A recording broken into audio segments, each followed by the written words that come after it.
Elle reçoit une lettre de son défunt ex-fiancé le jour de son mariage. Partie 2. Mettez l'heure à laquelle vous voyez cette vidéo. Youssouf, qui venait d'entrer dans la chambre, remarqua l'agitation sur le visage de Mariama. Il s'avança vers elle avec un sourire charmant.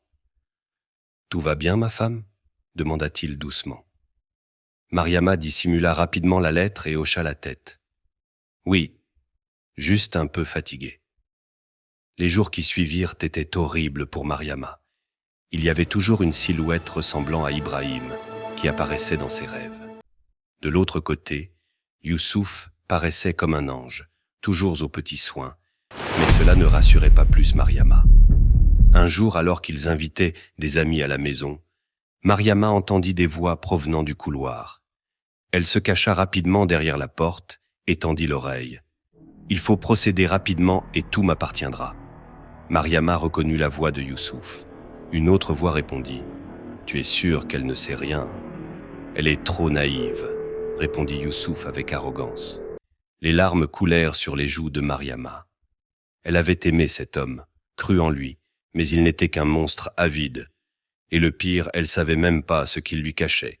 2 jours après, Mariama faisait un rêve étrange, où cette fois, Ibrahim apparaissait entièrement. « Je n'ai pas beaucoup de temps, mais écoute-moi très attentivement, » commença-t-il. « Je t'ai eu du mal à être en contact avec toi. Youssouf est responsable de ma mort. J'ai découvert qu'il voulait détourner les terres que mon père a laissées pour sa famille. Mais ce n'est pas tout, il compte te donner en sacrifice pour devenir le plus riche de la région. » Puis, il disparut. Mariama se réveilla en sursaut et remarqua que Youssouf n'est pas là. Bizarre, où était-il parti si tard la nuit ? Se demanda-t-elle. Son cœur se serra encore plus fort. Qu'allait-elle faire ? Le lendemain, Youssouf lui annonça qu'il voulait l'emmener faire une balade dans la forêt. Mariama n'était pas bête, et elle devrait vite trouver une solution pour sauver sa vie. Une fois dans la forêt, pendant qu'ils étaient assis à contempler le paysage, 2 hommes étaient revenus avec des objets bizarres de rituel. Et là, le masque tombe.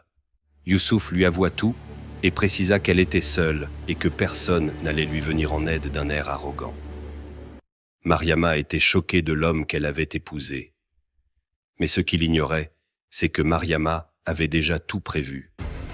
Elle a demandé à quelques hommes du village de les suivre, en cachette, et d'intervenir que quand ils sentiraient qu'elle serait vraiment en danger. Et surtout, de lui servir de témoin.